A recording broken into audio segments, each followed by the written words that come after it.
날이 며칠 전에도 그렇게 춥지 않았었는데 며칠 사이 정말 차가워졌습니다. 너무너무 차가워져서 이 실내 온도도 거의 겨울 중에서 우리 교회 온도가 10도 정도 밑으로 떨어지는 경우가 거의 없는데 10도가 되었더라고요.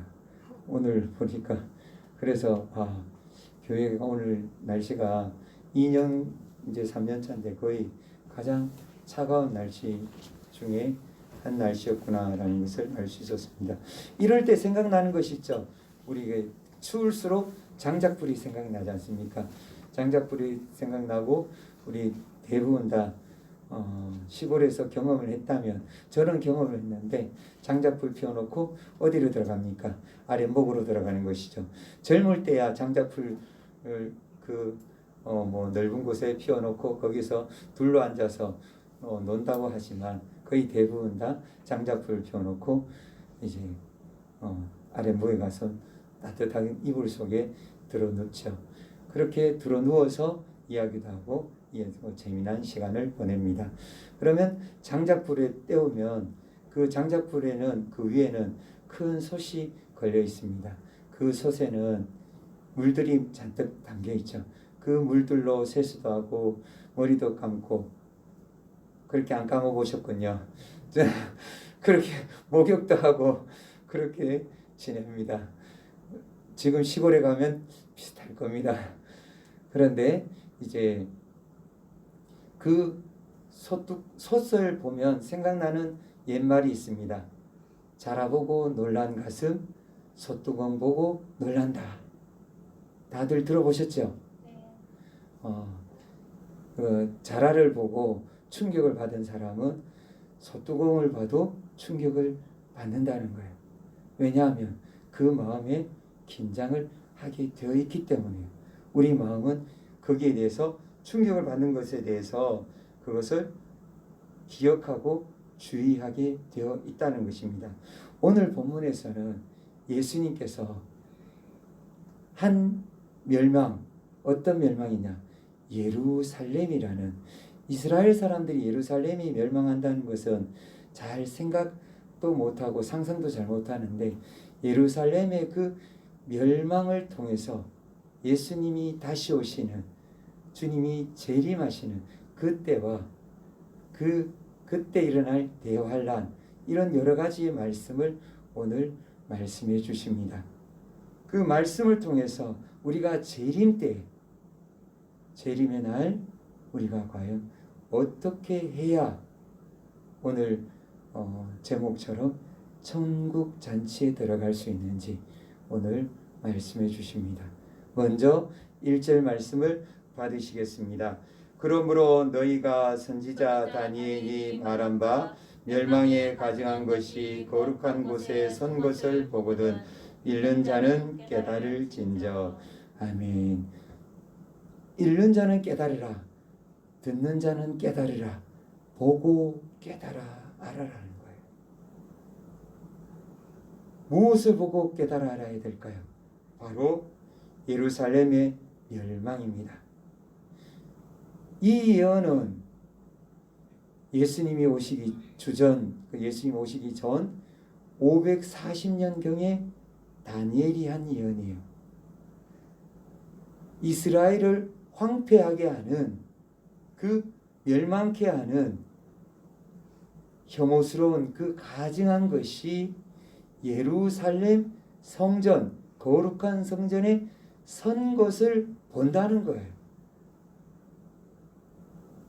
예루살렘이 멸망할 때라는 것이죠. 그것을 본다는 거예요. 그것을 실제로 주후 70년경에 보게 되죠. 주후 70년에 티토 장군이 예루살렘을 멸망을 시킵니다. 그리고 예루살렘을 멸망을 시키고 그 성전 안에다가 깃대를 꽂습니다. 그 깃대가 황제의 깃발입니다. 거기에는 독수리 문양이에요. 지금 미국의 문양이 독수리잖아요. 로마의 문양이 독수리였어요. 그 황제의 그 문양이 걸려져 있는 그 깃대를 성전에 꽂습니다. 그 이제 황제의 문양이 거기에 꽂는다는 뜻은 황제는 누구냐? 스스로 자기가 신이라고, 자기를 섬기라고, 자기를 우상시했던 그 존재였어요. 그 존재가 선거나 다른 바 없는 거예요. 그래서 이스라엘 사람들은 그것을 용납할 수가 없는 일이죠. 성전에서 받아들이기 수 없는데 어떻게 됐나요? 멸망했어요. 그냥 완전히 다 멸망돼서 완전히 황폐되어 버립니다. 이 예루살렘의 멸망, 이 황폐하게 된 이 상황 속에서 오늘 주님은 우리에게 교훈을 주십니다. 첫 번째, 어떻게 행동을 해야 되느냐? 이 상황을 보면서 마지막 날을 준비해야 되는데 첫 번째, 도망하라는 것입니다. 도망하라. 16절에서 18절까지 말씀을 우리 다 같이 받으시겠습니다. 그때 유대에 있는 자들은 산으로 도망할지어다. 지붕에 있는 자는 집 안에 있는 물건을 가지러 내려가지 말며 밭에 있는 자도 겉옷을 가지러 뒤로 돌이키지 말지어다. 아멘. 도망하면 떠오르는 사람이 있습니다. 유명한 사람이에요. 네? 다윗 왕입니다. 다윗 왕은 왕으로 기름 부음을 사무엘에게 받았죠. 받고 난 다음에 누구의 미움을 받나요? 예, 사울 왕의 미움을 받아요. 그래서 그때부터 어떻게 되는 거예요? 사울 왕이 눈치가 채버렸어요. 사울 왕이 눈치채고 다윗을 죽여야 자기 아들 요나단에게 왕의 일을 상속할 수 있기 때문에 어떻게 하든지 다윗을 죽이려고 추격합니다. 다윗은 유대 광야의 그 바위 속으로 들어갑니다. 굴 속으로 들어갑니다. 그리고 거기에서 또 쫓기다가 암몬 모압 땅으로 타향살이를 합니다. 거기에서 하나님께서 거기에 있는 다윗을 거기에 놔두면 되는데 선지자를 보내서 거기 있지 못하게 합니다. 다시 불러드립니다.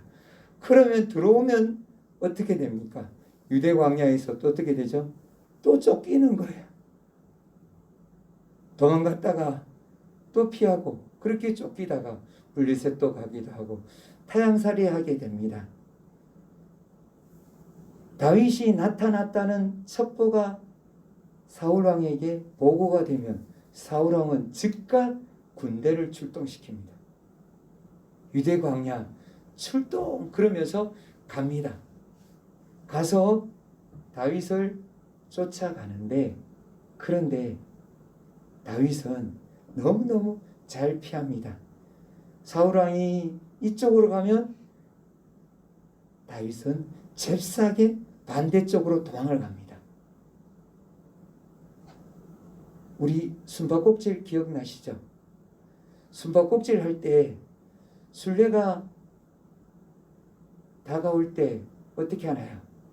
날 잡아라 그러면서 가만히 있나요? 가까이 다가오면 어떻게 해요? 눈치챘다 그러면 잽싸게 도망가잖아요. 도망갈 때 어떻게 도망가나요? 그냥 천천히 도망가나요? 막 달리잖아요. 거기 앞에 뭐가 있는지도 보지 않고 그러다가 부딪히기도 하고 떨어지기도 하고 경험이 없으시죠? 저는 달밤에도 숨바꼭질을 해봤기 때문에 달밤에도 그런 추억이 많이 있습니다. 넘어지고 돌불에 걸려 넘어지고 떨어지기도 하고 그렇게 도망가는데 어떤 사람은 곶집 아시죠? 시체를 넣는 그 널이라 그러고 관이잖아요. 그 관 속에 들어갔다는 사람도 있어요. 거기서 숨어 있었는데 나중에 알고 보니까 그것이 관이었어요. 그렇게 어떻게 해요? 죽을 똥 살 똥 모르고 어떻게 해요? 숨바꼭질해도 도망을 가요. 그런데 살려고 다윗은 어떻게 도망갔을까요? 사력을 다했어요. 안 들키려고 사울이 그림자만 보인다, 군대의 그림자만 보인다고 잽싸게 달렸어요. 그래서 그 위기를 모면합니다. 그런데 한 번은 큰일 났어요.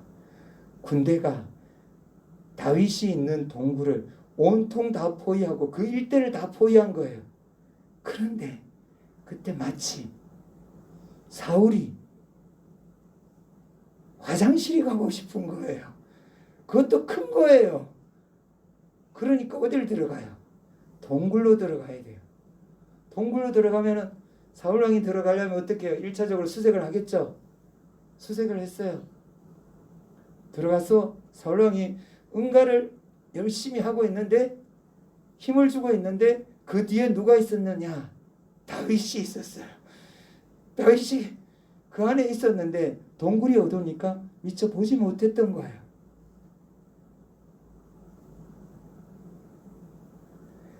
그래서 다윗은 가까스로 위기를 모면해요. 그 위기를 모면하고 결국 다윗은 어떻게 됩니까? 하나님께서 역사상 이스라엘 왕 중에 가장 사랑하는 왕, 길이길이 후세에 기억되는 왕, 이스라엘 민족이 가장 존경하는 왕, 지금까지도 이스라엘에는 이스라엘 국기가 다윗의 별이에요. 그렇게 존경하는 왕이 되었어요. 그런데 오늘 예수님께서 예루살렘이 멸망할 때 어떻게 하라고 했냐? 도망치라는 거예요. 누구처럼요? 다윗처럼. 다윗처럼 도망해서 살아남아야 된다는 거예요. 그래서 유대의 그 광야로 도망쳐서 그 바위 굴 속에 숨고 다윗이 도망쳤던 것처럼 열심히 피해 다니라는 거예요. 피할 때 어떻게 하셨나요? 지붕 위에 있는 자는 지붕 밑으로 내려가라 그랬나요? 아니에요. 내려가지 말고 바로 외부로 도망하라는 거예요. 바깥으로 잽싸게 도망하라는 거예요. 그리고 또 밭에서 일하고 있던 사람, 겉옷 안 입고 있는 사람, 겉옷을 가지러 뒤로 돌이키라 했나요? 아니에요. 신속하게 너무너무 긴박한 상황이기에 빨리 도망을 치라는 거예요. 그래서 도망쳐서 살아남으라는 거예요. 이 일이 실제로 예루살렘에 일어났어요. 예루살렘이 로마로부터 공격을 받습니다. 로마의 말을 안 들어서 결국 로마가 응징하기로 결정을 내립니다. 누구를 보냈냐? 베스파시아누스라는 장군을 보냅니다. 베스파시아누스 장군을 보내서 주후 66년경부터 공격을 시작합니다. 그래서 예루살렘을 포위합니다.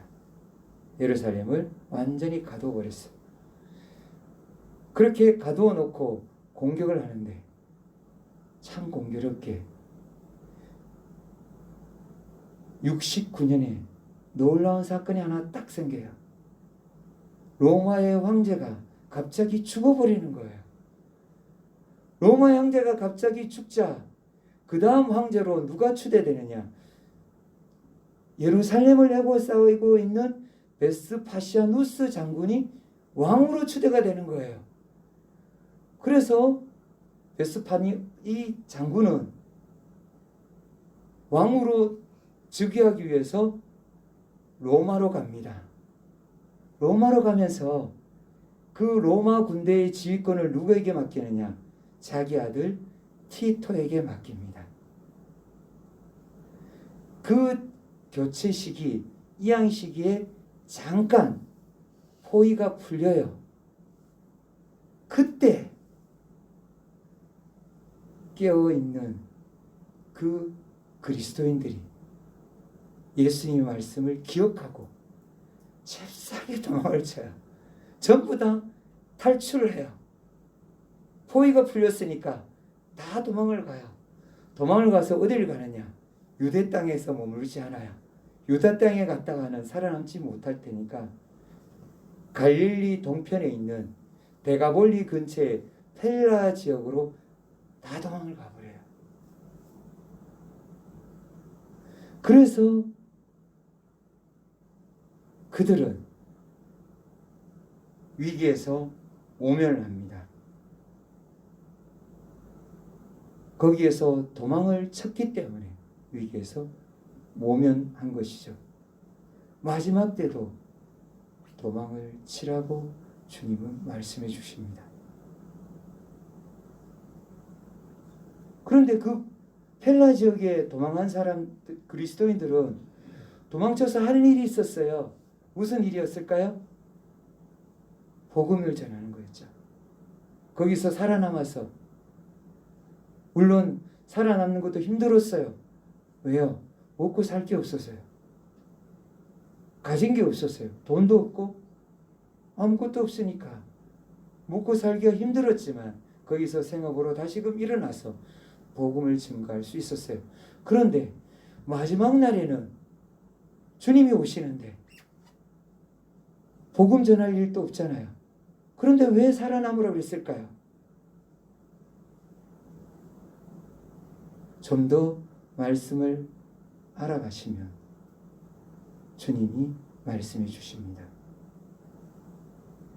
그리고 두 번째로 주님은 우리에게 깨어 기도하라고 말씀해 주십니다. 19절에서 22절 말씀을 받으시겠습니다. 그날에는 아이 뵌 자들과 젖먹이는 자들에게 화가 있으려다. 너희가 도망하는 일이 겨울에나 안식일이 되지 않도록 기도하라. 이는 그때 큰 환란이 있겠습니다. 창세로부터 지금까지 이런 환란이 없었고 후에도 없으리라. 그 날들을 감하지 아니하면 모든 육체가 구원을 얻지 못할 것이나 그러나 택하신 자들을 위하여 그 날들을 감하시리라. 아멘. 코로나 지금 일부에서 백신을 준비하고 백신을 많이 준비했다 못했다 뭐 적게 했다 이런 이야기를 합니다. 그런데 백신보다가 더 중요한 것은 코로나를 예방하는 것이 훨씬 더 중요합니다. 걸리면 백신을 맞아도 아마 작게는 고생할 거예요. 그러나 예방 백신을 맞지 않고 코로나에 걸리면 지금 많은 사람들이 이야기하듯이 엄청나게 고생을 하게 됩니다.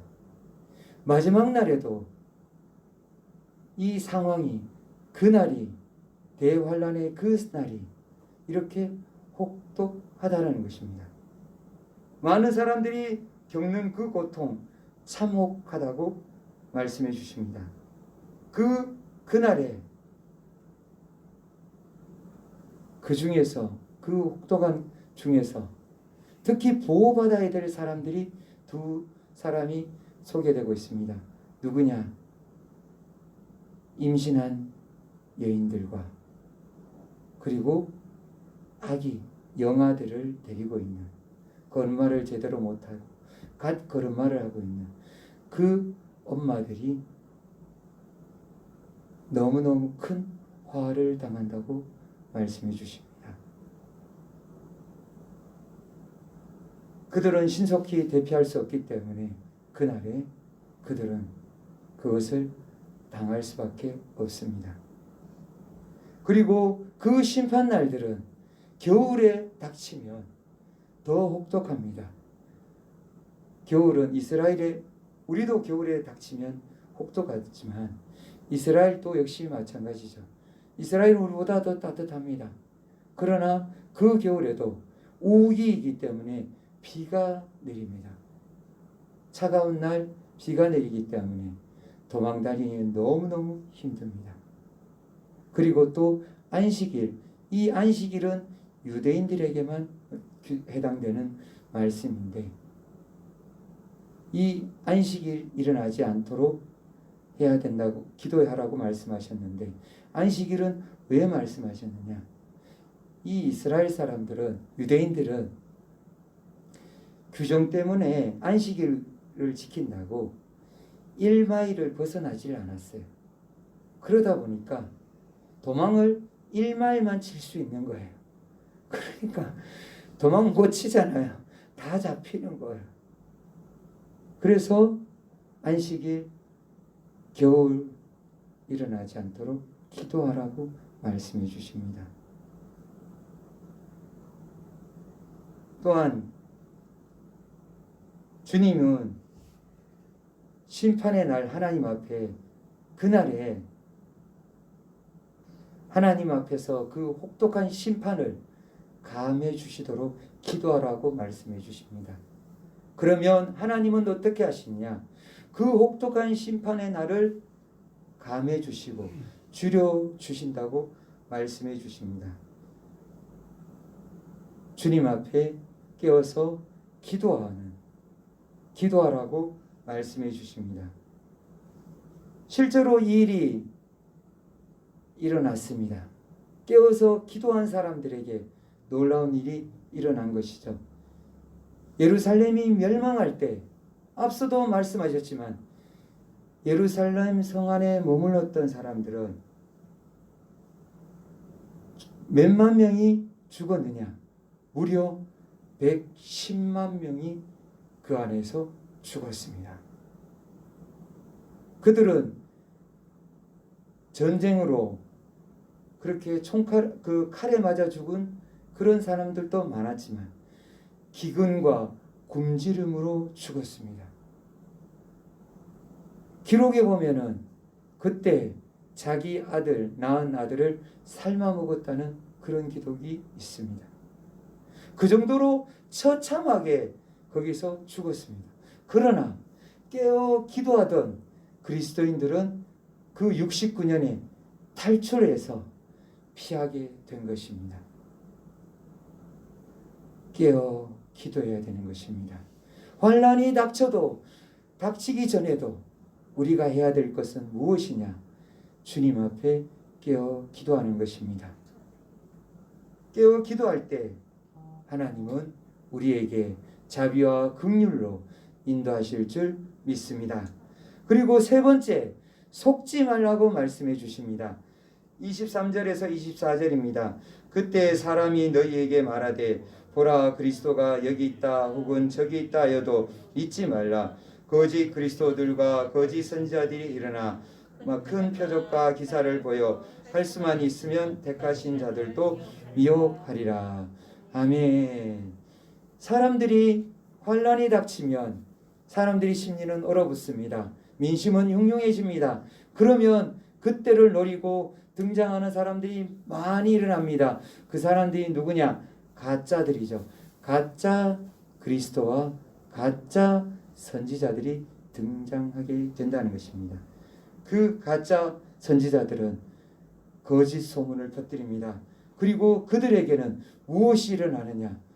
표적과 기사가 나타나기 시작합니다. 그러면 사람들은 그것을 보고 혹하게 됩니다.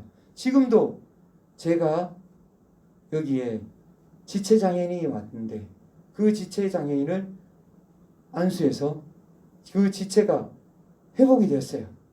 그러면 전부 다 와, 그렇게 될 게 아닌가요? 그것이 날마다 일어난다. 그러면 누가 달려와요? MBC, KBS, SBS 방송사들이 막 달려오죠. 그렇게 해서 어떻게 해요? 실제인지 가짜인지 추적하지요.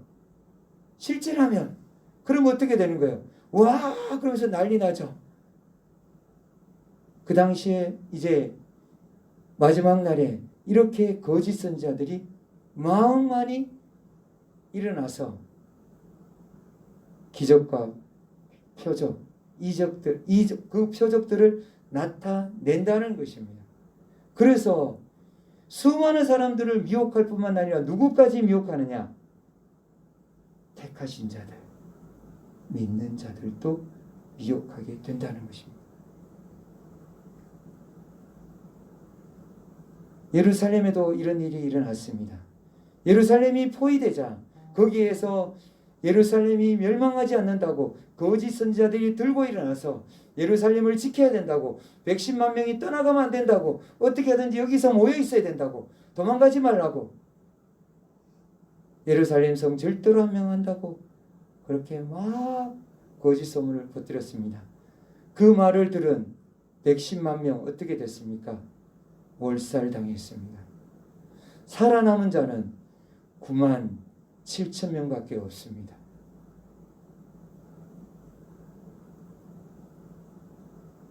피할 기회가 있었는데도 하나님 말씀을 듣지 않고 예수님 말씀을 기억하지 않고 그렇게 놓쳐버린 것입니다.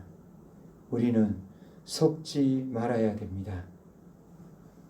그리고 또 네 번째로 기억하라고 주님은 말씀해 주셨습니다. 무엇을 기억해야 되느냐?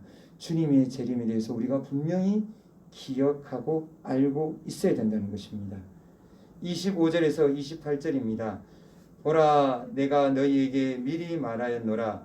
그러면 사람들이 너희에게 말하되 보라, 그리스도가 광야에 있다 하여도 나가지 말고 보라, 골방에 있다 하여도 믿지 말라. 번개가 동편에 나서 서편까지 번쩍임 같이 인자의 임함도 그러하리라. 죽음이 있는 곳에 독수리들이 모일 것이니라. 아멘. 앞에 도망하라. 그리고 깨어 기도하라. 그리고 속지 말라는 예루살렘의 멸망에 대해서 말씀하시면서 그 멸망을 예언하시면서 그 멸망이 마지막 대환란과 똑같이 연관이 된다는 것을 말씀을 주셨는데, 지금 말씀은 그 대환란이 중에서 이제 누가 오시느냐?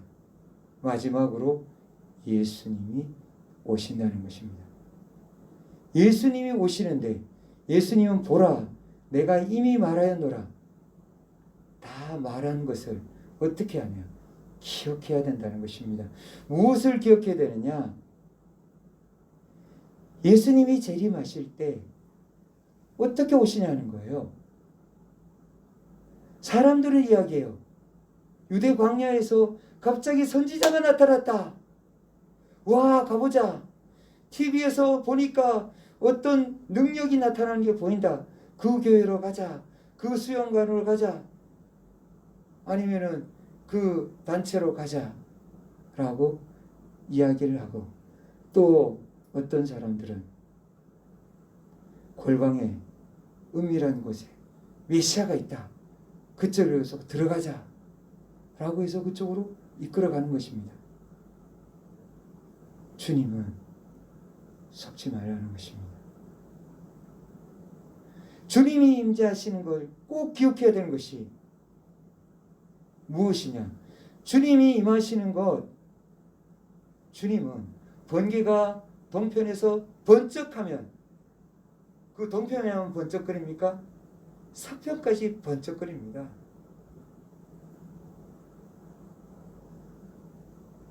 도시에서 살고 있어서 번개를 잘 모르십니까? 아니죠. 너무너무 잘 알고 있죠. 번개는 도시나 시골이나 같이 내립니다.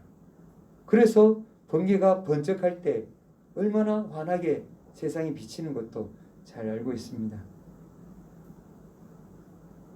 번개가 번쩍이듯이 그날에 주님이 임하시는 것은 세계의 모든 사람들이 다 본다는 거예요. 소수 사람들만 보는 거 아니에요. 주님은 우리에게 분명히 말씀해 주셨어요. 몇몇만 보는 것이 아니라, 은밀하게 임재하시는 것이 아니라 모든 사람이 다 보게 하늘에 임하신다는 거예요. 그 하늘에 임해서 우리에게 보여준다는 거예요. 더 생생하게 주님이 재림하실 때 29절에서 31절 어떤 현상까지 나타나느냐. 그날 환란 후에 즉시 해가 어두워지며 달이 빛을 내지 아니하며 별들이 하늘에서 떨어지며 하늘의 권능들이 흔들리리라. 그때 인자의 징조가 하늘에서 보이겠고 그때 땅의 모든 족속들이 통곡하며 그들이 인자가 구름을 타고 능력과 큰 영광으로 오는 것을 보리라. 그가 큰 나팔 소리와 함께 천사들을 보내리니 그들이 그의 택하신 자들을 하늘 이 끝에서 저 끝까지 사방에서 모으리라. 아멘. 대환란이 끝난 후라 그랬어요. 환란이 끝나고 주님 오신다는 거예요. 환란이 끝나고 무엇이 시작이 되느냐? 해가 어두워진다는 거예요. 빛을 일으키기 시작한다는 거예요. 달도 캄캄해진다는 거예요. 해가 어두워지면 당연히 어두워지겠죠. 그리고 별들이 떨어진다는 거예요. 하늘의 권능들이 흔들린다는 거예요. 하늘의 전체가 흔들려요. 그때가 예수님이 오실 징조인 거예요. 징조가 보인다는 거예요. 그리고 그것을 보고 사람들이 어떻게 해요? 탄식하고 통곡한다는 거예요. 예수님을 믿지 않았던 수많은 족속들이 통곡하는 그날이 온다는 거예요. 그날에 통곡하며 후회하는 그날에 그때 주님이 구름을 타고 하늘에 재림하신다는 것입니다. 주님의 재림은 공중에서 재림하시는 것입니다. 주님의 재림은 우리에게 분명히 보여주셨습니다. 구름을 타고 사도행전에 올라가신 그 모습 그대로 제자들 앞에서 승천하신 그 모습 그대로 구름을 타고 올라가시는데 내려오실 때는 그 공중에서 큰 능력과 영광과 천사들과 그리고 또 뭐예요? 큰 나팔 소리와 함께 임하신다는 거예요. 그리고 그 나팔 소리로 천사들이 가서 많은 영혼들을 모은다고 말씀해 주십니다. 이것이 무엇일까요?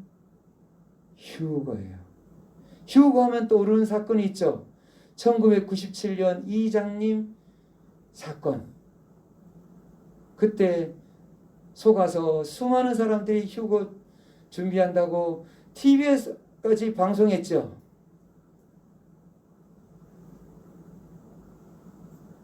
주님이 오신 날은 그날은 아나요 모르나요? 절대로 몰라요. 그날과 그 시는 아버지만 알아요. 아들도 모르고 천사도 모르고 아무도 모르는 거예요. 그런데 그 날에 온다고 그렇게 설치되고 거짓 선지자들이에요. 거짓 목사들이에요.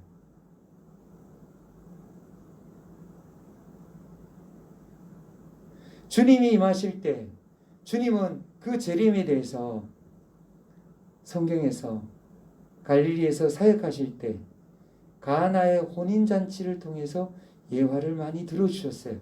결혼잔치를 통해서 주님이 재림하시는 것을 말씀해 주셨어요. 그 결혼잔치가 곧 천국잔치가 되기 때문이에요. 주님이 결혼잔치 그날 어떻게 하느냐? 갈릴리 가나의 그 혼인잔치에 보면 신랑이 나팔로 막 소리를 내면서 동네를 시끌벅적하게 해요. 그리고 신부집으로 가요. 갈 때는 가마를 가지고 가요. 가마, 신부를 태울 가마를 가지고 가요. 우리나라도 비슷하죠? 가마. 그래서 신부를 태워오잖아요. 그래서 가요. 가서 그 신랑이 신부집에 도착하면 깨워서 준비하고 있었던 신부가 그 가마에 탑니다. 가마에 타면은 그 가마를 타고 신부는 신랑 집으로 들어갑니다. 땅에 들려서 신부 집으로 들어가는 것입니다. 휴거는 땅에서 들려 공중으로 올라가는 것입니다. 이것이 공중에 들어가서 예수님을 만나고 거기에서 천국 잔치가 빰빠람 빰빠빠빠 그러면서 오늘 제가 찬양을 경찬할 때도 경배와 찬양할 때도 하나님의 나팔 소리, 예배 드릴 때도 하나님의 나팔 소리를 올려드리는 것은 그날에 이 나팔 소리와 함께 우리 휴거가 된다는 거예요. 그런데 세상의 모든 일 순서가 있어요. 한꺼번에 다 하지 않잖아요. 그 휴거에도 순서가 있어요. 그 휴거의 순서 1차 휴거가 있고 2차 휴거가 있는데 그 1차 휴거에 대해서 주님은 말씀하십니다. 로마서 요한복음 5장 28절에서 29절입니다. 이를 놀랍게 여기지 말라. 무덤 속에 있는 자가 다 그의 음성을 들을 때가 오나니 선한 일을 행한 자는 생명의 부활로 악한 일을 행한 자는 심판의 부활로 나오리라. 아멘. 죽은 자가 부활한다는 것입니다. 죽은 자가 부활합니다.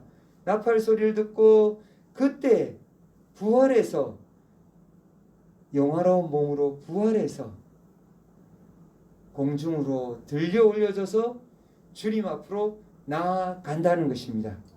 물론 여기에도 먼저 부활하고 나중에 부활하는 것이 있습니다. 그것은 나중에 자세히 알고 그렇게 부활해서 주님을 만나는 것이 천국잔치에 들어가는 것이 1차 유고입니다. 그리고 둘째 2차 유고는 무엇이냐?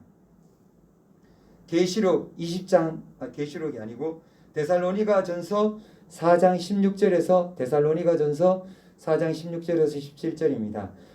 주께서 소령과 천사장의 소리와 하나님의 나팔 소리로 친히 하늘로부터 강림하시리니 그리스도 안에서 죽은 자들이 먼저 일어나고 그 후에 우리 살아남은 자들도 그들과 함께 구름 속으로 끌어올려 공중에서 주를 영접하게 하리니 그리하여 우리가 항상 주와 함께 있으리라.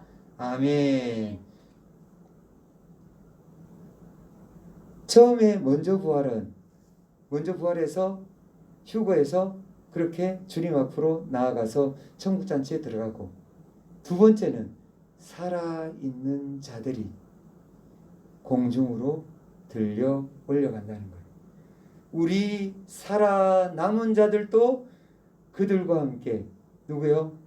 죽은 자의 부활한 자들과 함께 공중에 끌어올려 주님 앞으로 나아가서 천국잔치에 들어가게 된다는 것입니다. 휴거. 살아서 휴거된 사람이 성경에 두 사람이 나옵니다. 누구죠? 에녹과 엘리야죠. 그들은 죽음을 보지 않았어요. 모든 사람은 다 죽어요. 휴거된 사람, 살아서 휴거된 사람은 죽음을 보지 않는 그 은혜를 누려요. 그리고 또 휴거된 사람들은 또 하나의 큰 그 영광이 있어요. 무엇일까요? 모든 사람은 죽으면 어디에 들어가요? 어디에 앞으로 가요? 심판대 앞에 서게 됩니다. 그런데 휴거된 사람들은 심판대 앞에 서지 않아요. 바로 천국으로 들어가는 것입니다. 이것이 휴거를 통해서 하나님께서 우리 그 휴거된 사람들에게 보상을 해주는 것입니다. 이제 주님이 왜 도망하라고 하셨는지 이제 이해가 되세요? 왜 주님이 살아남으라고 하셨는지 이해가 되세요? 처음에 도망하라고 하셨는 게 이해가 되세요? 휴거 때문이에요. 이 휴거 주님을 만나라고요. 재림할 때 그 재림의 주를 영광의 주님을 만나서 공중으로 들림받아서 주님과 함께 천국 잔치에 들어가라고요. 주님은 그래서 살아남으라고 도망하라는 거예요. 그래서 깨어 기도하라는 거예요. 그래서 속지 말라는 거예요.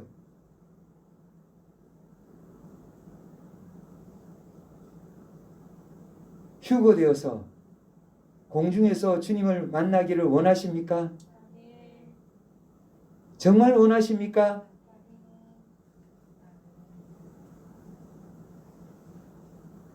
우리는 꼭 기억해야 됩니다. 주님을 만나려면 앞에 예루살렘 멸망을 통해서 도망해야 됩니다. 그리고 깨어 기도해야 됩니다. 그리고 속지 말아야 됩니다. 그리고 더 중요한 것이 주님 앞에서 그날 주님이 어떻게 임하실지 분명히 알고 도망하며 피하며 고통 속에 살지만 끝까지 인내하며 주님을 기다려야 하는 것입니다. 그때 주님은 우리를 휴거를 통해서 천국 잔치에 들어가게 만들어 주시는 것입니다. 이것이 주님의 날의 모습입니다. 주님은 이렇게 우리에게 생생하게 그날 그 모습을 우리에게 보여주셨습니다. 우리 보고 어떻게 하라고요? 휴거하라고요. 모두가 휴거되기를 원합니다. 모두가 휴거되어서 그날 천국잔치에서 기쁘고 즐겁게 주님을 만나길 원합니다. 이제 주님의 재림의 날이 기다려지나요? 기다려지십니까? 기다려야 됩니다. 만일 아직도 주님의 날이 기다려지지 않는다면 아직도 주님을 사랑하는 마음, 주님을 사모하는 마음이 너무 적습니다. 주님은 천년을 하루같이 기다리고 계십니다. 정말 주님은 애타게 그날을 우리를 만나려고 오시기를 원하시는데 그 마음을 조금이라도 아신다면 주님의 날을 기다려서 휴거함으로 우리 모두 다 천국 잔치에 들어가기를 원합니다. 기도하시겠습니다. 이 시간 우리 다 같이 기도하실 때 아직도 우리 마음에 주님을 고대하지 않고 기다리지 않고 재림의 날을 기다리지 않고 그냥 이 세상에 취해서 이 세상에서 머물며 하루하루 살아가는 것이 기쁨이고 그냥 즐거움이라면 회개하십시오. 하나님 앞에서 회개하면서 통해 자복하십시오. 주님은 우리를 위해서 천년을 하루같이 기다리고 계십니다. 우리 이름 부르려고 우리 각자를 만나려고 주님은 재림하시려고 그렇게 소원하시며 그렇게 기다리고 있습니다.